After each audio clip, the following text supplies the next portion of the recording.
Sir ಈಗ ಬರವಣಿಗೆ ಅಂತ ಹೇಳಿದ್ರಲ್ವ, ಬರೆಯೋದಕ್ಕೂ ಜೊತೆಲೆ ಸ್ಟಾರ್ಟ್ ಮಾಡಿದ್ದೆ ಅಂತ ಹೇಳಿಬಿಟ್ಟು. ಸೊ ಈಗ ನಮ್ಮ ವೀಕ್ಷಕರಿಗೋಸ್ಕರ ನಿಮ್ಮ ಒಂದಷ್ಟು ಬರವಣಿಗೆಗಳನ್ನ ಕೇಳಿಸ್ಬೋದಾ ಸರ್? ನೀವು ಹೇಳ್ಬೋದಾ ಸರ್? ಖಂಡಿತ ಇದೆ, ಭಾಳಷ್ಟು ಇದೆ. ಓಕೆ. ಅದನ್ನ ನಾನು ಅಂದರೆ ನಾನು ಹೇಳಿದ್ನಲ್ಲ, ಡಿಫ್ರೆಂಟ್ ಡೈಮೆನ್ಷನ್ಸ್. ಹಾ, ಆಮೇಲೆ ಹಾ. ಬೇರೆ ಬೇರೆ ಸಬ್ಜೆಕ್ಟ್ ಬಗ್ಗೆ ನನಗೆ ಭಾಳ ಆಸಕ್ತಿ. ಅದು ಫ್ಲೋರಿಕಲ್ಚರ್ ಇರ್ಬೋದು, ಅಗ್ರಿಕಲ್ಚರ್ ಇರ್ಬೋದು, ಎನ್ವಿರಾನ್ಮೆಂಟ್ ಇರ್ಬೋದು, ಎಕಾಲಜಿ ಎನ್ವಿರಾನ್ಮೆಂಟ್ ಇರ್ಬೋದು, ಓಕೆ. ಹಿಸ್ಟರಿ ಇರಬಹುದು. ಹ್ಮ್. ಈ ಥರ ಹಲವಾರು ವಿಷಯಗಳಲ್ಲಿ, ಪಾಲಿಟಿಕ್ಸ್ ಇರ್ಬೋದು, ಈ ಥರದ ಹಲವಾರು ವಿಷಯಗಳಲ್ಲಿ ನನಗೆ ಆಸಕ್ತಿ ಇತ್ತು. ಹೀಗಾಗಿ ನಾನು ಈ ಫ್ಲೋರಿಕಲ್ಚರ್ ಇದಕ್ಕೆ ಸಂಬಂಧಪಟ್ಟಾಗ ನನಗೆ ಲಾಲ್ಬಾಗ್ ಜೊತೆ ಒಡನಾಟ ಚೆನ್ನಾಗಿತ್ತು. ಅಲ್ಲಿ ಯಾರು ಅಧಿಕಾರಿಗಳಿದ್ದಾರೆ ಇವರೆಲ್ಲ ಭಾಳ ನಾನು ಇದಕ್ಕೆಲ್ಲ ನಾನು ಆರ್ಟಿಕಲ್ಗಳೆಲ್ಲ ಬರೀತಾ ಇದ್ದೆ ನಾನು ಪತ್ರಿಕೆಗಳಲ್ಲಿ. ಲಾಲ್ಬಾಗ್ ಜನರ ವಿಶೇಷತೆ ಇದ್ದೆ, ಅಲ್ಲಿನ ಮರಗಳ ಬಗ್ಗೆ ಇರ್ಬೋದು, ಅಲ್ಲಿ ನಡೆಯುವಂಥ ಏನೋ ಫ್ಲೋರಿಕಲ್ಚರ್ ಇದ್ರದ್ದು ಪ್ರದರ್ಶನಗಳಾಗುತ್ತೆ, ಫಲಪುಷ್ಪ ಪ್ರದರ್ಶನ ಆಗುತ್ತೆ, ಬೇರೆ ಬೇರೆ ಹೊಸ ತಳಿ ಬಂದಿರುವಂಥದ್ದು ಮಾವೊಂದು, ಈ ರೀತಿ ಅದ್ರ ಬಗ್ಗೆ ಎಲ್ಲ ನಾನು ಫೋಟೋಗ್ರಾಫ್ಸ್ ಮಾಡಿ ಆರ್ಟಿಕಲ್ಗಳು ಬರೀತಾ ಇದ್ದೆ. ಓಕೆ. ಮತ್ತು ಇವ್ರದ್ದು ಇಸ್ಕಾನ್ನವ್ರದ್ದು ಕೆಲವುದೆಲ್ಲ ಆರ್ಟಿಕಲ್ ಇದು ಬರೀತಾ ಇದ್ದೆ, ಫೋಟೋಗ್ರಾಫ್ಸ್ ಮಾಡಿ.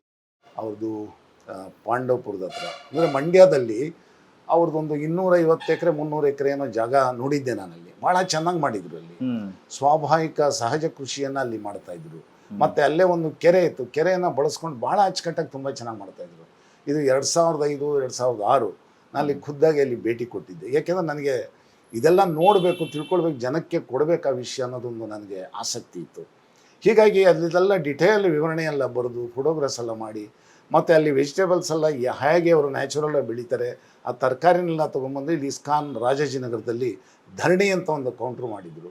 ಆ ಧರಣಿ ಒಳಗೆ ಅದನ್ನು ಒಂದು ಬೆಲೆಯಲ್ಲಿ ಮಾರ್ತಾಯಿದ್ರು. ಇದನ್ನೆಲ್ಲ ಡೀಟೇಲ್ಸ್ ಎಲ್ಲ ನಾನು ಬರಿತಾ ಇದ್ದೆ. ಹೀಗೆ ಬೇರೆ ಬೇರೆ ವಿಷಯಗಳು, ಹಲವಾರು ವಿಷಯಗಳನ್ನು ನಾನು ಬರಿತಾ ಇದ್ದಿದ್ದು. ಹೌದು, ಫೋಟೋಗ್ರಾಫ್ಸ್ ಮಾಡಿ ಜೊತೆಗೆ ಬರವಣಿಗೆ. ಓಕೆ. ಓಕೆ. ಈಗ ಬರವಣಿಗೆ ಅಂದಾಗ ಸರ್, ಬರವಣಿಗೆಯಲ್ಲಿ ಹಲವು ರೀತಿ ಇದೆ. ಅಂದರೆ ಈಗ ಆರ್ಟಿಕಲ್ ಬರಿಬೇಕಾದ್ರೆ ಅದೊಂದು ಪ್ಯಾಟ್ರನ್ ಇರುತ್ತೆ. ಸೊ ನೀವು ಒಂದು ಅಂಕಣಕ್ಕೆ ಬರಿಬೇಕಾದಾಗ ಅಂಕಣದಲ್ಲಿ ಯಾವ ವಿಷಯ ತಗೊಳ್ತೀರಾ ಅದು ಬೇರೆ ಥರ ಇರುತ್ತೆ. ಅದೇ ನೀವು ಕಥೆಯೋ ಕವನ ಈ ಥರ ಬರಿಬೇಕಾದ್ರೆ ಅದರ ಆಯಾಮಗಳೇ ಬೇರೆ ಇರುತ್ತೆ. ಸೊ ಹಾಗಾಗಿ ಈಗ ಅಂದರೆ ಸಾಹಿತ್ಯ ಅಂದಾಗ ಎಲ್ಲರೂ ಒಪ್ಪಬೇಕಾಗಿರುವಂಥದ್ದೇನೆ, ಅಂದರೆ ನಿಮ್ಮ ಓದುವಿಕೆಯನ್ನು ಮಾಡಿದಾಗ. ಸೊ ಬಟ್ ನಿಮಗೆ ಅದಕ್ಕೆ ಯಾರಾದರೂ ಗೈಡ್ ಮಾಡಿದ್ದುಂಟಾ ಸರ್ ಬರವಣಿಗೆಗೆ?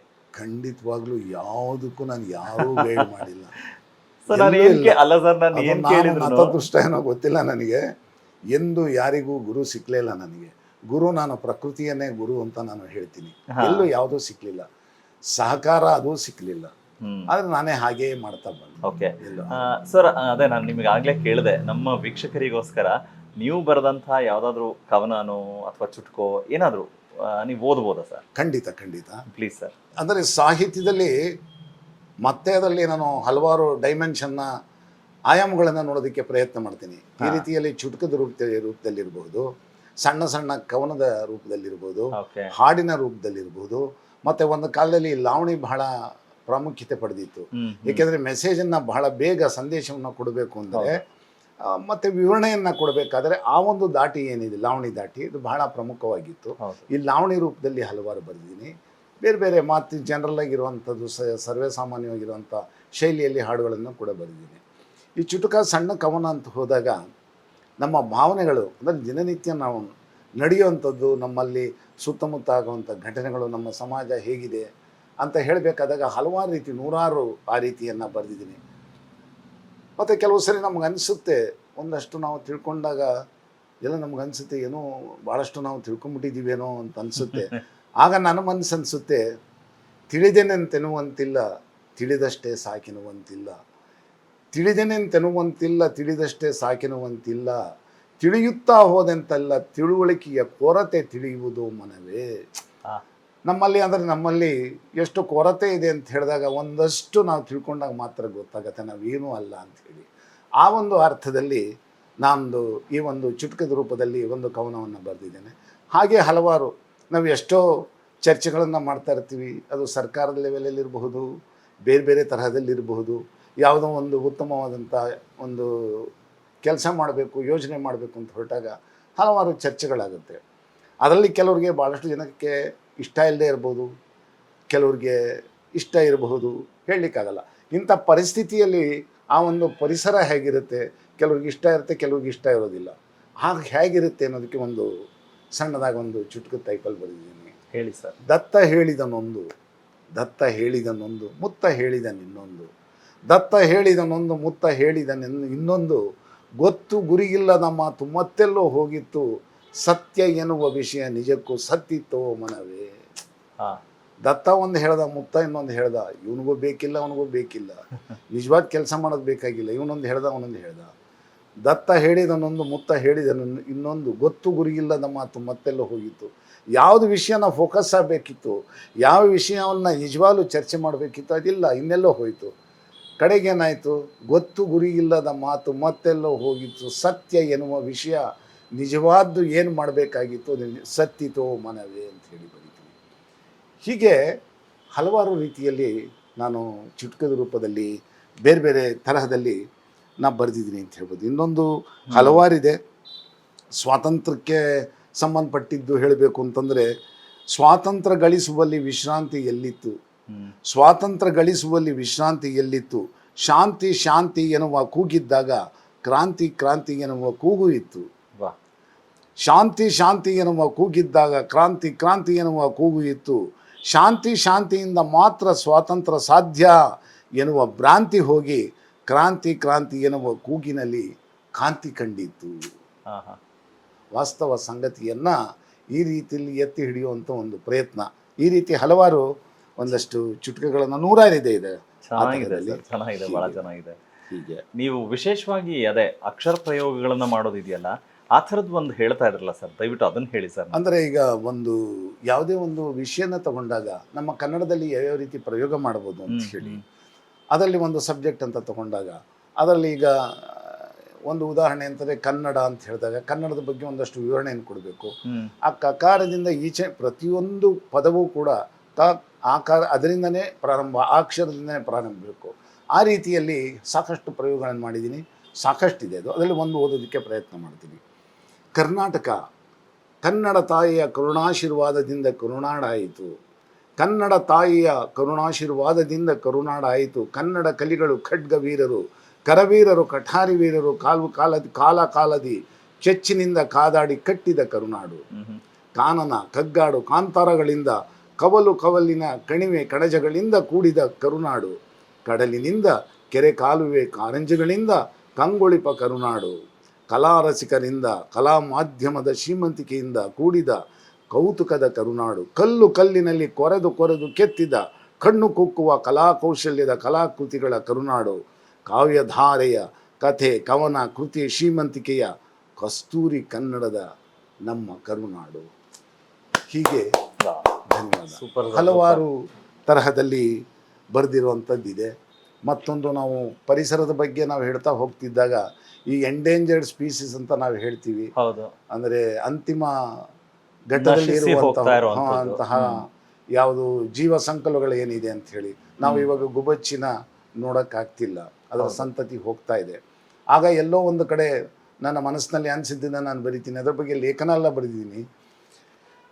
ಎಲ್ಲಿ ಹೋದೆಯೇ ಗುಬ್ಬಿ, ಎಲ್ಲಿ ಹೋದೆಯೇ ಗುಬ್ಬಿ, ಮನೆಯೊಳಗೆ ಮನೆಯವನಾಗಿ, ಎಲ್ಲಿ ಹೋದೆ ನೀ ಗುಬ್ಬಿ, ಮನೆಯೊಳಗೆ ಮನೆಯವನಾಗಿ, ಮನ ಬಂದಂತೆ ಹಾರಾಡುತ್ತಿದ್ದ ಗುಬ್ಬಿ, ಮನೆಯೊಳಗೆ ಮನೆಯವನಾಗಿ ಮನ ಬಂದಂತೆ ಹಾರಾಡುತ್ತಿದ್ದ ಗುಬ್ಬಿ, ಅಕ್ಕಿಯನ್ನು ಹೆಕ್ಕಿ ಹೆಕ್ಕಿ ಕುಕ್ಕಿ ಕುಕ್ಕಿ ಅಕ್ಕರೆಯಿಂದ ಮೆಲ್ಲುತ್ತಿದ್ದ ಗುಬ್ಬಿ, ಚಿಲಿಪಿಲಿ ಗುಟ್ಟುತ್ತಾ ಗಲಿಬಿಲಿ ಚೇಷ್ಟೆ ಮಾಡುತ್ತಾ ನಲಿಸುತ್ತಿದ್ದ ಗುಬ್ಬಿ, ಮಕ್ಕಳ ಚೇಷ್ಟೆಯಲ್ಲಿ ಜೊತೆಯಾಗಿ ಚೇಷ್ಟೆಯಲ್ಲಿ ಮಕ್ಕಳನ್ನು ಮೀರಿಸುತ್ತಿದ್ದ ಗುಬ್ಬಿ, ಮಾನವನಿಗೆ ಅತೀ ಸನಿಹವಿದ್ದ ಪುಟ್ಟ ಗುಬ್ಬಿ, ಕಡೆಗೆ ಮಾನವನ ಸಹವಾಸವೇ ಬೇಡವೆಂದು ದೂರ ಸರಿದು ಮರೆಯಾದ ಗುಬ್ಬಿ, ಎಲ್ಲಿ ಹೋದೆ ನೀ ಗುಬ್ಬಿ, ಎಲ್ಲಿ ಹೋದೆ ನೀ ಗುಬ್ಬಿ. ಹಲವಾರು ಪರಿಸರಕ್ಕೆ ಸಂಬಂಧಪಟ್ಟಿದ್ದಿರಬಹುದು, ಬೇರೆ ಬೇರೆ ಇತಿಹಾಸಕ್ಕೆ ಸಂಬಂಧಪಟ್ಟಿದ್ದಿರಬಹುದು, ಸ್ವಾತಂತ್ರ್ಯ ಸಂಗ್ರಾಮಕ್ಕೆ ಸಂಬಂಧಪಟ್ಟಿದ್ದಿರಬಹುದು. ಹಲವಾರು ವಿಷಯಗಳನ್ನು ನಾನು ಈ ರೀತಿಯಲ್ಲಿ ಬರೆಯೋ ಒಂದು ಪ್ರಯತ್ನವನ್ನು ಮಾಡಿದ್ದೀನಿ. ಅದು ಹಾಡಿನ ರೂಪದಲ್ಲಿದೆ, ಗೀತೆಯ ರೂಪದಲ್ಲಿದೆ, ಚುಟುಕುಗಳ ರೂಪದಲ್ಲಿದೆ, ಕವನಗಳ ರೂಪದಲ್ಲಿದೆ. ಸರ್, ಅದ್ಭುತವಾಗಿದೆ ಸರ್. ಕೇಳ್ತಾ ಇದ್ರೆ ತುಂಬ ಒಂದು ರೋಮಾಂಚನ ಆಗುತ್ತೆ. ಮತ್ತು ತಿರ್ಗಾ ಏನಂತ ಹೇಳಿದ್ರೆ ನಮಗೆ ಪ್ರೇರಣೆ, ಅಂದರೆ ಯಾವ ವಿಷಯನ ಹೇಗೆ ಹೇಳ್ಬೋದು ಕನ್ವೆ ಮಾಡೋದಕ್ಕೆ ಅಂತ. ಈಗ ಗುಬ್ಬಚ್ಚಿ ಬಗ್ಗೆ ಹೇಳಬೇಕಾದ್ರೆ ನಿಜ ಬೇಜಾರು ಅನಿಸುತ್ತೆ ಸರ್. ಇವತ್ತು ಬೆಂಗಳೂರು ಯಾವುದೇ ನಗರೀಕರಣ ಯಾಂತ್ರೀಕೃತವಾಗಿ ಬದಲಾಗ್ತಾ ಇರುವಂಥ ಕಾಲಘಟ್ಟದಲ್ಲಿ ನಮಗೆ ಸಿಗ್ತಾನೇ ಇಲ್ಲ. ಅದು ನೋಡಿ, ಅದು ಇವಾಗ ಪದದ ರೂಪದಲ್ಲಿ ಅಥವಾ ಕವನದ ರೂಪದಲ್ಲಿ ಮಾತ್ರ ದಾಖಲಾಗೋ ರೀತಿಯಲ್ಲಿ ಅಥವಾ ಇನ್ನೆಲ್ಲೋ ಫೋಟೋದಲ್ಲಿ ಮಾತ್ರ ಸಿಗ್ತಾ ಇರುವಂಥದ್ದು. ಸೊ ನಿಮ್ಮಂಥವರು ಅದನ್ನು ಬೇರೆ ರೀತಿ ದೃಷ್ಟಿಕೋನದಲ್ಲಿ ನೋಡಿ ಅದನ್ನು ನಮಗೆ ಕಟ್ಕೊಡುವಂಥ ಕೆಲಸ ಮಾಡ್ತಿದ್ದೀರಲ್ಲ, ಭಾಳ ಖುಷಿ ಅನಿಸುತ್ತೆ ಸರ್. ಸಾಹಿತ್ಯ ಅಂದಾಗ ಮಜಲುಗಳು ಬೇರೆ ಇದೆಯಲ್ವಾ ಸರ್? ಆ ಬರವಣಿಗೆಯನ್ನು ಬರೆದಾಗ ಒಂದು ಮೊದಲು ನಮಗೆ ಖುಷಿ ಕೊಡಬೇಕು, ಮತ್ತು ಓದಿದವ್ರಿಗೂ ಕೂಡ ನಾವೇನು ಅಂದ್ಕೊಂಡಿರ್ತೀವಿ ಅದು ಅರ್ಥ ಆಗಬೇಕು, ಈ ನಿಟ್ಟಿನಲ್ಲಿ ಕೆಲಸ ಮಾಡಬೇಕಾಗತ್ತೆ. ಸೊ ಈಗ ನೀವು ಅಂಕಣಗಳನ್ನು ಬರೀಬೇಕಾದ್ರೆ ಪತ್ರಿಕೋದ್ಯಮ ಕ್ಷೇತ್ರದಲ್ಲಿ ಒಂದು ಜರ್ನಲಿಸಮ್ ಬ್ಯಾಕ್ಗ್ರೌಂಡ್ ಇರಬೇಕು, ಅಥವಾ ನಿಮಗೆ ಅದಕ್ಕೆ ಆದಂಥ ತಯಾರಿ ಇರಬೇಕು, ಅಥವಾ ಯಾರೋ ಒಬ್ಬ ಹಿರಿಯ ಸಂಪಾದಕರು ಇನ್ಯಾರ ಜೊತೆಗೂ ಕೆಲಸ ಮಾಡಿರಬೇಕು ಅಂತೆಲ್ಲ ಹೇಳ್ತಾರೆ ಸರ್. ಮತ್ತೆ ಅಗೇನ್ ನೀವು ಹೇಳಿದ್ರಿ ಬಿಗಿನಿಂಗಿಂದನೂ ಯಾವುದಕ್ಕೂ ಗುರು ಇಲ್ಲ ಅಂತ. ಸೊ ನಿಮಗೆ ಅಂದರೆ ಓದುವಿಕೆ ಜಾಸ್ತಿ ಇದೆಯಾ ಸರ್? ಅಟ್ಲೀಸ್ಟ್ ಓದಬೇಕಾದ್ರೆ ನಮಗೆ ತುಂಬ ವಿಚಾರಗಳು ಗೊತ್ತಾಗುತ್ತೆ. ಬೇರೆ ಬೇರೆ ಪುಸ್ತಕಗಳನ್ನು ಓದಿದಾಗ, ಬೇರೆ ಬೇರೆಯವರು ಬರೆದವರು ಓದಿದಾಗ ನಮಗೊಂದಷ್ಟು ವಿಚಾರಗಳು ಗೊತ್ತಾಗುತ್ತೆ ಅಂತ. ಹೆಚ್ಚು ಯಾರನ್ನ ಓದ್ಕೊಳ್ತಾ ಇದ್ರಿ ಸರ್? ಭಾಳ ಚೆನ್ನಾಗಿ ಕೇಳಿದ್ರಿ. ಇದು ಕೂಡ ನಿಮಗೆ ಹಾಸ್ಯ ಅನಿಸುತ್ತೆ. ಹಾಂ, ನಾನು ಓದಿನಲ್ಲೂ ಕೂಡ ನಾವು ಭಾಳ ಹಿಂದೆ ಉಳಿದವನು. ಅಂದರೆ ಜಾಸ್ತಿ ಓದ್ತಾ ಇರಲಿಲ್ಲ ನಾನು. ಅದು ಏನು ಕೇಳಿಸ್ಕೊಳ್ತಿದ್ದೆ, ಏನೋ ಒಂದಷ್ಟು ಚೂರು ಎಲ್ಲೋ ಓದ್ಕೊಳ್ತಿದ್ದೆ, ಅದು ಮನಸ್ಸಿನಲ್ಲಿ ಉಳಿದು ಬಿಡ್ತಾ ಇತ್ತು. ಹೀಗಾಗಿ ನಂದು ಸಾಕಷ್ಟು ಎಲ್ಲ ಸ್ವಂತಿಕೆನೇ ಜಾಸ್ತಿ. ನಾನು ಜಾಸ್ತಿ ಓದಬೇಕಾಗಿತ್ತು, ಏನೋ ಆ ಸಂದರ್ಭದಲ್ಲಿ ಮನಸ್ಸು ಬರಲಿಲ್ಲ, ಬೇರೆ ಬೇರೆ ಕಾರಣಗಳಿಂದ ನಾನು ಜಾಸ್ತಿ ಓದೋಕ್ಕಾಗಲಿಲ್ಲ. ಅಂದರೆ ಪುಸ್ತಕಗಳನ್ನು ಓದೋದು ಈ ಥರ ಹವ್ಯಾಸಗಳು ಜಾಸ್ತಿ ಏನು ಇರಲಿಲ್ಲ ನನಗೆ.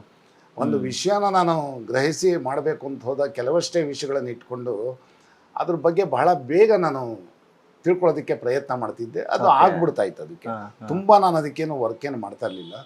ಆ ರೀತಿ ನಾನು ಹಲವಾರು ಏನೋ ವಿಷಯಗಳನ್ನು ಸಂಶೋಧನೆ ಮಾಡಿ ಸಂಶೋಧನಾತ್ಮಕವಾಗಿ ನಾನು ಬರೆದಿದ್ದೀನಿ. ಪುಸ್ತಕಗಳನ್ನೇ ಇರ್ಬೋದು, ಲೇಖನಗಳೇ ಇರ್ಬೋದು, ಸಾಕಷ್ಟು ಅದು ಬಂದಿದೆ. ಅದು ಹಲವಾರು ವಿಷಯಗಳಿರ್ಬೋದು. ಓಕೆ ಓಕೆ ಸರ್, ನಾನು ನನ್ನ ಕೈಯಲ್ಲಿ ನೆನೆ ಮನವೇ ಒಂದು ನಿಮ್ಮ ಪುಸ್ತಕ ಇಟ್ಕೊಂಡಿದ್ದೀನಿ. ಏನಂದರೆ ನೀವಿಲ್ಲಿ ಅದಕ್ಕೊಂದು ಅಡಿಶೀರ್ಷಿಕೆ ತುಂಬ ಚೆಂದ ಕೊಟ್ಟಿದ್ದೀರಾ. ನೆನಪು ಬಗೆದಷ್ಟು ಮೊಗೆದಷ್ಟು ಅಂತ ತುಂಬ ಚೆನ್ನಾಗಿ ಇದು ಮಾಡುತ್ತೆ. ಸೊ ನಾನು ಇದರೊಳಗಡೆ ನಿಮ್ಮ ಅಂದರೆ ಈ ಪರಿವಿಡಿ ಇರುತ್ತಲ್ಲ ಸರ್, ಅದನ್ನು ಗಮನಿಸ್ತಾ ಇದ್ದರೆ ನಾನು ಯಾವ ವಿಷಯದ ಬಗ್ಗೆ ನಿಮ್ಮನ್ನು ಕೇಳಬೇಕು ಅನ್ನೋದು ಮತ್ತೆ ತಿರ್ಗಾ ಕನ್ಫ್ಯೂಷನ್ನು. ಯಾಕಂದರೆ ಅಷ್ಟು ವಿಚಾರಗಳನ್ನು, ನಿಮ್ಮ ಬದುಕಿನಲ್ಲಿ ಆದಂಥ ವಿಚಾರಗಳನ್ನು ನಮಗೆ ಕಟ್ಕೊಡುವಂಥ ಕೆಲಸ ಮಾಡಿ ಈ ಒಂದು ಅದ್ಭುತವಾದಂಥ ಪುಸ್ತಕ ಹೊರಗಡೆ ತಂದಿದ್ದೀರಾ ಸರ್. ನಾನು ಇಲ್ಲಿ ಗಮನಿಸಬೇಕಾದ್ರೆ ನನಗೆ ತುಂಬ ಕುತೂಹಲ ಅನಿಸಿದ್ದು, ಇವತ್ತು ತುಂಬ ವಿಚಾರಗಳು ಹೇಗೆ ಗುಬ್ಬಿ ಥರ ಕಳೆದೋಗ್ತಾ ಇದೆ. ಕುಸ್ತಿ ನೋಡೋಕ್ಕೆ ಅಂತ ಹೇಳಿದ್ರೆ ನಾವು ಬರೀ ಮೈಸೂರಿನ ಒಂದು ಅರಮನೆಯ ಆವರಣದಲ್ಲಿ ಅಂದು ನಡೀತಾ ಇದ್ದದ್ದು, ಆದರೆ ಈಗ ಅದು ಪರಂಪರಾಗತವಾಗಿ ಮೈಸೂರು ದಸರಾ ಮಹೋತ್ಸವಗಳಲ್ಲಿ ಆ ಕುಸ್ತಿಯನ್ನು ಸ್ಪರ್ಧಾತ್ಮಕವಾಗಿ ನಡೆಸೋದನ್ನು ನಾವು ನೋಡಿದ್ದೀವಿ. ಆದರೆ ಕುಸ್ತಿಯಲ್ಲಿ ವೆರೈಟೀಸ್ ಇದೆಯಾ, ಅಥವಾ ಅದು ನಮ್ಮದು ಮೂಲನ, ಈ ತುಂಬ ವಿಚಾರಗಳು ಬಂದಾಗ ನಿಮ್ಮ ಪುಸ್ತಕ ತೊಗೊಂಡ್ರೆ ಎಲ್ಲ ಮಾಹಿತಿ ಸಿಗತ್ತೆ ಅಂತ ನಮಗೆ ಗೊತ್ತಾಗಿದೆ. ಹೇಳಿ ಸರ್, ಅಂದರೆ ಇದರ ಹುಚ್ಚು ಯಾಕೆ ನಿಮಗೆ ಬಂದದ್ದು? ಹಾಂ, ನಿಜವಾಗ್ಲೂ ನಾನೇನೋ ಕುಸ್ತಿ ಪಟು ಅಲ್ಲ, ಮತ್ತೆ ಅದು ನಾನು ನೋಡಿದವನು ಅಲ್ಲ ಜಾಸ್ತಿ. ಆದರೆ ಒಂದೇನಂತಂದ್ರೆ ನನ್ನ ಸಮಾಜದ ಬಗ್ಗೆ ಒಂದಷ್ಟು ಕಾಳಜಿ ಇತ್ತು ಅಂತ ನಾನು ಹೇಳ್ತಾ ಇದ್ದೀನಿ. ಪರಂಪರೆ, ಪರಿಸರ, ಇದ್ರ ಬಗ್ಗೆ ಎಲ್ಲ ನನಗೆ ಬಹಳಷ್ಟು ಗೌರವ. ಸಣ್ಣ ವಯಸ್ಸಿಂದನೂ ಅಷ್ಟೇ.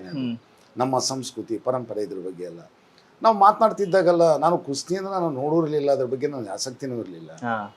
ಆದರೆ ಇಲ್ಲಿ ಬಳಸ್ತಿದ್ದಂಥ ಭಾಷೆಗಳಲ್ಲಿ ಸಣ್ಣ ವಯಸ್ಸಿಂದನೂ ಕೆಲವು ಏನಾಗೋದು, ಸಣ್ಣ ಹುಡುಗರಲ್ಲೇ ಮಾತಾಡ್ಬೇಕಾದ್ರೆ ನೀನೇನು ದೊಡ್ಡ ಪೈಲ್ವಾನ ಅಂತ ಅನ್ನೋರು. ಆಮೇಲೆ ಜಟ್ಟಿ ಜಾರದದು ಒಂದು ಪಟ್ಟು ಅಂತ ಹೇಳೋರು. ಇದೇನೆಲ್ಲ ಹಿಂಗೆ ಕರೀತಾ ಇದ್ದಾರೆ, ಜಟ್ಟಿ ಜಾರದೇನೋ ಮೀಸೆ ಮಣ್ಣಾಗಲಿಲ್ಲ ಅಂತ ಹೇಳೋರು.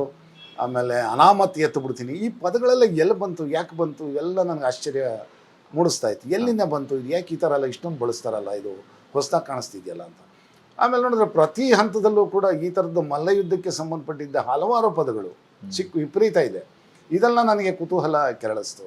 ಇದೇನೋ ನೋಡಬೇಕು, ಇದೇನೋ ವಿಶೇಷತೆ ಇದ್ದಾಗಿ ಅಂತ ಹೇಳಿ. ಹಾಗಾಗಿ ನಾನು ಸಣ್ಣ ವಯಸ್ಸಲ್ಲಿ ಇದ್ದಾಗಲೇ ಎಲ್ಲೋ ಒಂದು ಕಡೆ ಕಬಡ್ಡಿ ಆಡೋರ್ನೆಲ್ಲ ಭಾಳ ಒಳ್ಳೆ ತಂಡಗಳನ್ನು ನಾನು ನೋಡಿದ್ದೆ ಒಂದ್ಸರಿ. ಅದು ನನಗೆ ಭಾಳ ಆಸಕ್ತಿ ಮೂಡಿಸಿತ್ತು. ಅವರ ಕಟ್ಟುಮಸ್ತಾದ ಮೈಕಟ್ಟು ಮತ್ತು ಆಡುವಂಥ ರೀತಿ ಇವೆಲ್ಲ ಭಾಳ ಖುಷಿ ಕೊಟ್ಟಿತ್ತು. ಹೀಗಾಗಿ ಕಬಡ್ಡಿಗೂ ಕುಸ್ತಿಗೂ ಹತ್ತಿರವಾದಂಥ ನಂಟಿದೆ. ಎರಡೂ ಒಂದೇ ರೀತಿ ದೇಸಿ ಕ್ರೀಡೆಗಳು.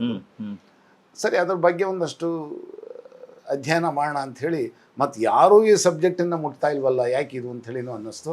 ನನಗನ್ನಿಸ್ತಿದ್ದು ಯಾವಾಗಲೂ ಯಾರೂ ಯಾವುದನ್ನು ಮುಟ್ಟಲ್ಲ, ಆ ಸಬ್ಜೆಕ್ಟನ್ನು ನಾನು ಆರಿಸ್ಕೊಳ್ಬೇಕು ಅನ್ನೋದು ನನ್ನ ಜೀವನದಲ್ಲಿ ಜಾಸ್ತಿ ಅದೇ ರೀತಿ ಆಗ್ತಾ ಬಂದಿದೆ. ಅದು ಅದರಲ್ಲಿ ನಾನು ಆ ಕುಸ್ತಿ ಬಗ್ಗೆ ಅಧ್ಯಯನ ಮಾಡೋಕ್ಕೆ ಶುರು ಮಾಡಿದೆ. ಅಧ್ಯಯನ ಮಾಡೋಕ್ಕೆ ಶುರು ಮಾಡಿದಾಗ ಎಲ್ಲಿ ತನಕ ಹೋಯ್ತು ಅಂದರೆ, ಕೆಲವರು ಹೇಳಿದ್ರು, ಅರೆ ಕುಸ್ತಿ ಬಗ್ಗೆ ಬರೀತಿದ್ದೀರಾ, 10 ಪೇಜ್ ಬರೀಬೋದಾ, 12 ಪೇಜ್ ಬರೀಬೋದಾ, ಅಥವಾ ಜಾಸ್ತಿ ಅಂದರೆ ಒಂದು 20 ಪೇಜ್ ತನಕ ಬರೀಬೋದಾ ಅಂತಲೂ ಹೇಳಿದ್ರು. ಆದರೆ ನಾನು ಬರೆದಿದ್ದು ಎಷ್ಟು, 330 ಪುಟ ಮೊದಲನೇ ಪುಸ್ತಕ. ಎರಡನೇ ಪುಸ್ತಕ ಬರೆದಿದ್ದು 250 ಪುಟ. ಮತ್ತೆ ನೀವೊಂದು ಗೌರ್ಮೆಂಟ್ನವರೇ ಸರ್ಕಾರದವರು ಹೇಳಿದ್ರು ಬೇಕು ಅಂತ ಹೇಳಿ ಕನ್ನಡ ಪುಸ್ತಕ ಪ್ರಾಧಿಕಾರದವ್ರು ಹೇಳಿ ಬರ್ಸಿದ್ರು, ಅದು 150 ಪುಟದ್ದು. ಇಷ್ಟು ನಾನು ಬರೆದಿದ್ದು ತೃಪ್ತಿ ಆಯಿತು, ಇಷ್ಟೇ ಬರೆದು ನಿಲ್ಲಿಸ್ತೆ ಅಂತ ನಾನು ಹೇಳೋಕ್ಕಾಗಲ್ಲ. ಕೆಲವಷ್ಟು ಸಾಕಷ್ಟು ಅದರಲ್ಲಿ ಬಹಳ ವಿಶೇಷವಾದಂಥ ವಿಷಯಗಳು ಮಾಹಿತಿಗಳು ಖಂಡಿತವಾಗ್ಲೂ ಇದೆ. ಅದನ್ನು ನೋಡ್ತಾ ಹೋದಾಗ ನಿಮಗೆ ಗೊತ್ತಾಗುತ್ತೆ ಏನು ಇಷ್ಟೆಲ್ಲ ಅದ್ಭುತ, ಇಷ್ಟೆಲ್ಲ ವಿಚಾರ ಇದೆಯಾ ಇದರಲ್ಲಿ ಅಂತ ಅನಿಸುತ್ತೆ. ಹೀಗಾಗಿ ಇಷ್ಟನ್ನು ಬರೆದಿದ್ದೀನಿ. ಆ ಕುಸ್ತಿ ಅಂತ ಅಂದ್ಕೊಂಡಾಗ ಹಲವಾರು ವಿಷಯಗಳು ಬರುತ್ತೆ, ಆ ಕಾಲಘಟ್ಟ ಬರುತ್ತೆ, ಮತ್ತು ಆಗಿದ್ದ ಜನಗಳು ಬರುತ್ತೆ. ಆಗೊಂದು ಕಾಲದಲ್ಲಿ ಬಹಳ ಎಜುಕೇಟೆಡ್ ಅಂದರೆ ವಿದ್ಯಾವಂತರು ಕೂಡ ಗರಡಿ ಮನೆಗೆ ಹೋಗ್ತಾ ಇದ್ದಿದ್ದು, ಕಲಾಕಾರರಲ್ಲ ತಮ್ಮ ದೇಹದಾಢ್ಯವನ್ನು ಅಚ್ಚುಕಟ್ಟಾಗಿ ಇಟ್ಕೊಳ್ಬೇಕು, ಇಲ್ಲ ವೇದಿಕೆ ಮೇಲೆ ಚೆನ್ನಾಗಿ ಕಾಣಲ್ಲ ಅಂತ ಹೇಳಿ ಅದರಿಂದ ಗರಡಿಗೆ ಹೋಗ್ತಾ ಇದ್ದಿದ್ದು. ಹಲವಾರು ವಿಷಯಗಳು ಈ ಒಂದು ಪುಸ್ತಕದಲ್ಲಿ ನಾನು ಬರೆದಿದ್ದೇನೆ. ಅನೇಕ ಘಟನೆಗಳು, ಅನೇಕ ಸನ್ನಿವೇಶಗಳನ್ನು ಕೂಡ ನಾನು ಈ ಒಂದು ಪುಸ್ತಕದಲ್ಲಿ ಬರೆದಿದ್ದೇನೆ. ಅಷ್ಟೇ ಅಲ್ಲ, ಮತ್ತು ಅದಕ್ಕಿಂತ ಇದ್ದಂಥ ಒಂದು ಪದಗಳು, ವಿಶೇಷವಾದಂಥ ಪದ ಆ ಕುಸ್ತಿಗೆ ಇದ್ದಂಥದ್ದು, ಅದನ್ನು ಕೂಡ ನಾನು ಬರೆದಿದ್ದೇನೆ. ಅದನ್ನೇ ಒಂದು ಪ್ರತ್ಯೇಕ ಒಂದು ನಿಘಂಟು, ಒಂದು ಡಿಕ್ಷನರಿ ಮಾಡ್ಬೋದು, ಅಷ್ಟು ಪದಗಳ ಶ್ರೀಮಂತಿಕೆ ಇದೆ. ಮತ್ತು ಇದಕ್ಕೆಲ್ಲ ನಾನು ಬಳಸಿ ಈ ಥರ ವಿಶೇಷವಾದ ಪದಗಳನ್ನು ಬಳಸಿ ಆ ಕುಸ್ತಿ ಮೇಲೆ ಸುಮಾರು ಒಂದು 8-10 ಹಾಡುಗಳನ್ನು ಬರೆದೆ. ಹಾಡನ್ನು ಬರೆದು ಮ್ಯೂಸಿಕ್ ಮಾಡಿ CD ಕೂಡ ಆಯಿತು. ನಂತರ ಅದನ್ನು ರವೀಂದ್ರ ಕಲಾಕ್ಷೇತ್ರದಲ್ಲಿ ಕರ್ನಾಟಕದ ಕುಸ್ತಿ ಕಲಾ ವೈಭವ ಅಂತ ಹೇಳಿ ಒಂದು ಕಾರ್ಯಕ್ರಮ ಮಾಡಿ ವಿಷಯಗಳು ಅದರಲ್ಲಿ ಬರುತ್ತೆ. ತುಂಬ ಇದೆ, ಅದನ್ನು ಹೇಳ್ತಾ ಹೋದರೆ ಇನ್ನು ಅದರಲ್ಲಿ ಪಟ್ಟು ಗಿಟ್ಟು ಅಂತೆಲ್ಲ ಹೇಳ್ತಾರೆ, ಇದೆಲ್ಲ ತುಂಬ ಇದೆ, ವಿಪರೀತ ಇದೆ, ತುಂಬ ದೊಡ್ಡದಾದಂಥ ವಿಷಯ ಅಂತ ಖಂಡಿತವಾಗ್ಲೂ ಹೇಳ್ಬೋದು. ಸರ್, ಕುಸ್ತಿ ಬಗ್ಗೆ ಅಂದರೆ ನಿಮ್ಮ ವಿಶದವಾದಂಥ ಒಂದು ಸಂಶೋಧನಾತ್ಮಕವಾದಂಥ ಬರವಣಿಗೆ, ಅದು ಏನಂತಂದರೆ ಒಂದಲ್ಲ ಎರಡಲ್ಲ, ಮತ್ತು ಸರ್ಕಾರ ಕೂಡ ಮುದ್ರಣ ಮಾಡಿಸಿದ್ದು, ಮತ್ತು ಅದಕ್ಕೋಸ್ಕರ ನೀವು ಪಟ್ಟಂಥ ಪರಿಶ್ರಮ ನಿಜವಾಗ್ಲೂ ಭಾಳ ಖುಷಿ ಸರ್. ಅಂದರೆ ಸ್ವತಃ ನೀವು ಕುಸ್ತಿಪಟು ಆಗದೇ ಇದ್ರೂ ಈ ಕುಸ್ತಿಯ ಬಗ್ಗೆ ಬರೆಯೋದಕ್ಕೆ ನಿಜವಾಗ್ಲೂ ನೀವು ಮಾಡಿದ ಸಾಹಸದಿಂದ ನೀವು ಕುಸ್ತಿಪಟುನೇ ಆಗಿದ್ದೀರಾ. ಆ್ಯಂಡ್ ಅದರ ಜೊತೆಗೆ ಸುಮಾರು ವೆರಿ ಇಂಟ್ರೆಸ್ಟಿಂಗ್ ಅದರ ಕಥಾನಕ ರೂಪಗಳನ್ನು ಲಾವಣಿಯಲ್ಲಿ ಹಾಡುವಂಥದ್ದೊಂದು ಖಯಾಲ್ ಕೂಡ ನಿಮ್ದಿದೆ. ಆ್ಯಂಡ್ ನೀವು ಹಾಡ್ತೀರಾ, ಬರೆದೂ ಇದ್ದೀರಾ ಸರ್. ಈಗ ಕುಸ್ತಿಗೆ ಸಂಬಂಧಪಟ್ಟಂಗೆ ಯಾವುದಾದ್ರೂ ಒಂದೆರಡು ಬೇರೆ ಬೇರೆ ಶೈಲಿಯ ಲಾವಣಿ ಕೇಳಿಸ್ಬೋದಾ ಸರ್? ಸಂತೋಷ ಶ್ರೀನಿವಾಸ್, ನೀವು ಹೇಳಿದ್ದು ಹೌದು. ಹಲವಾರು ರೀತಿಯಲ್ಲಿ ತುಂಬ ಹಾಡುಗಳನ್ನ ನಾನು ಬರೆದಿದ್ದೇನೆ. ಅದು ಬೇರೆ ಬೇರೆ ರೀತಿಯಲ್ಲಿ ಸಂದರ್ಭಗಳಲ್ಲಿ ಯಾವ್ಯಾವ ರೀತಿ ಇರ್ತಿತ್ತು ಅಂತ ಹೇಳಿ ಎಲ್ಲ. ಮತ್ತು ನಮ್ಮ ಕರ್ನಾಟಕದ ಕನ್ನಡದ ಒಂದು ಸೊಬಗಿದೆಯಲ್ಲ, ಸೊಬಗು, ಹೌದು, ಆಯಾ ಮೂಲೆಗಳಲ್ಲಿ, ಈಗ ದಕ್ಷಿಣ ಕನ್ನಡ ಇರ್ಬೋದು, ಹಳೆ ಮೈಸೂರು ಇರ್ಬೋದು, ಉತ್ತರ ಕರ್ನಾಟಕ ಇರ್ಬೋದು, ಆಯಾ ಶೈಲಿಗಳಲ್ಲಿ ಕೂಡ ನಾನು ಈ ಕುಸ್ತಿ ಬಗ್ಗೆ, ಮಲ್ಲಯುದ್ಧದ ಬಗ್ಗೆ ಬರೆದಿದ್ದೀನಿ. ಒಂದೆರಡನ್ನ ನಾನು ಉದಾಹರಿಸ್ಬೋದು ಅಂತ ಅನಿಸುತ್ತೆ. ಈಗ ನಾವು ಉತ್ತರ ಕರ್ನಾಟಕ ಮತ್ತು ಜನರಲ್ ಆಗಿ ಅಂತ ತೊಗೊಳ್ಬೇಕಾದಾಗ, ಅಥವಾ ಉತ್ತರ ಕರ್ನಾಟಕ ಶೈಲಿಲಿ ಅಂತ ತೊಗೊಂಡಾಗ ಆ ಟ್ಯೂನ್ ನಾನು ಬೇರೆ ತೊಗೊಂಡಿದ್ದೀನಿ. ಅಲ್ಲಿ ಬರೆದಿದ್ದು ಒಬ್ಬ ಪೈಲ್ವಾನ್ ಹೇಗಿರ್ತಾನೆ ಅಂತ ಹೇಳಿದ ಒಂದು ಕಲ್ಪನೆಯಲ್ಲಿ, ಅಖಾಡದಾಗ ಕುಸ್ತಿ ಮಾಡು ಪೈಲ್ವಾನ್ ನೋಡಣ್ಣ,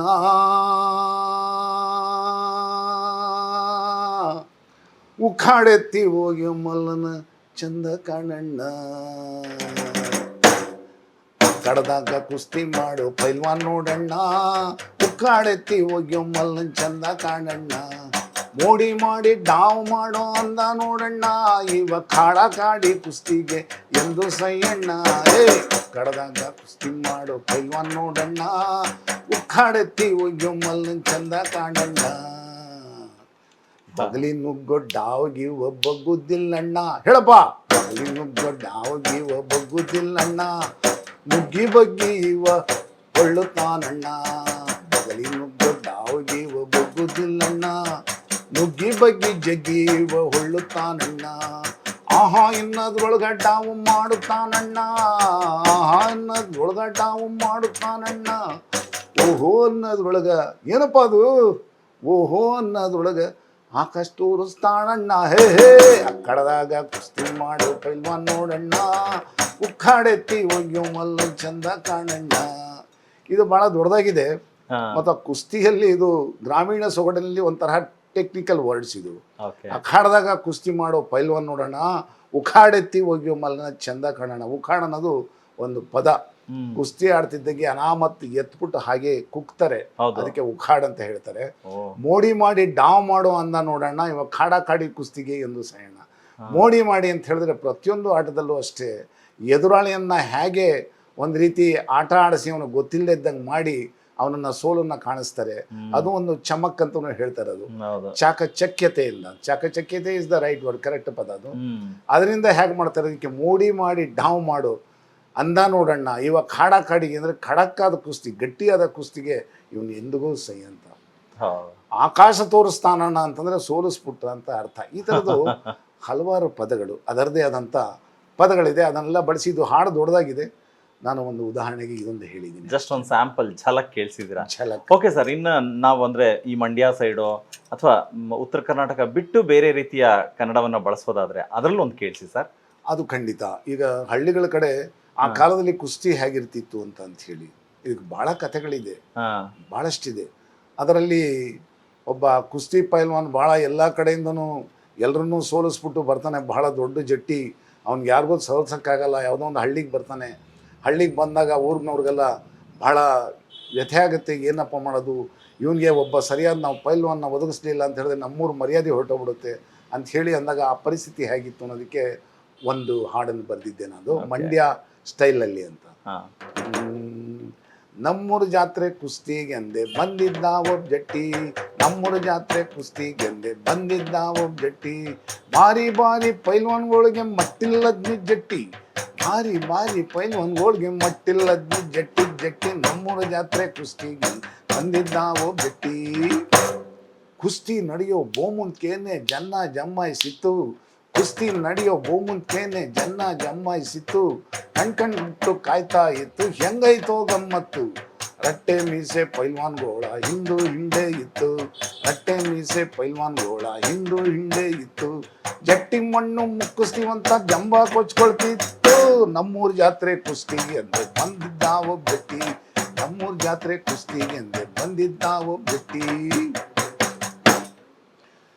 ಯಮ್ನಂಗ್ ನಿಂತು ಅಖಾಡದೊಳಗೆ ಹಾಕ್ತಾ ಜಟ್ಟಿ ಸವಾಲ, ಯಮ್ನಂಗ್ ನಿಂತು ಅಖಾಡದೊಳಗೆ ಹಾಕ್ತಾ ಜಟ್ಟಿ ಸವಾಲ, ಕುಂತ್ಕೊಂಡಿದ್ದ ಪೈಲ್ವಾನ್ರು ಮುಂಚೆನೇ ಬರಲಿಲ್ಲ, ಊರ ಹಿರಿಯರ ತನ್ನೋವಾಯ್ತು ಯಾರು ಮುಂಚೆ ಬರದೆ, ಊರ ಹಿರಿಯರ ತನ್ನೋವಾಯ್ತು ಯಾರು ಮುಂಚೆ ಬರದೆ, ಅಯ್ಯೋ ಶಿವ ಹೋಯಿತಲ್ಲೋ ನಮ್ಮೂರಿನ ಮರವಾದೆ, ಅಯ್ಯೋ ಶಿವ ಹೋಯಿತಲ್ಲೋ ನಮ್ಮೂರಿನ ಮರವಾದೆ, ನಮ್ಮೂರ ಜಾತ್ರೆ ಕುಸ್ತಿಗೆಂದೆ ಬಂದಿದ್ದ ಒಬ್ಬ ಜಟ್ಟಿ, ನಮ್ಮೂರು ಜಾತ್ರೆ ಕುಸ್ತಿ ಗೆದ್ದೆ ಬಂದಿದ್ದ ಒಬ್ಬ ಜಟ್ಟಿ. ಇದು ಹೀಗೆ ಮುಂದುವರಿಯುತ್ತೆ. ಇದು ಒಂದು ರೀತಿ ಕಥೆ ರೂಪದಲ್ಲಿ ಇದೆ. ಅದು ಏನಾಯ್ತು ಅಂತ ಹೇಳುವಂಥದ್ದು, ಕಡೆನಲ್ಲಿ ಏನಾಯ್ತು ಅಂತ ಹೇಳಿ ಯಾವ ಥರ ಅವನು ಒಂದು ಬುದ್ಧಿಶಕ್ತಿಯನ್ನು ನಾವು ಉಪಯೋಗಿಸಿ ಅವನು ಹಳ್ಳಿ ಹೈದ ಆ ದೊಡ್ಡ ಪೈಲ್ವಾನ್ನ ಕೆಳಗೆ ಬೀಳಿಸ್ತಾನೆ ಅನ್ನೋದೇ ಈ ಒಂದು ಹಾಡಿನಲ್ಲಿ ಬರುತ್ತದು. ಅದ್ಭುತ ಸರ್, ಅದ್ಭುತ, ತುಂಬ ಚೆನ್ನಾಗಿದೆ.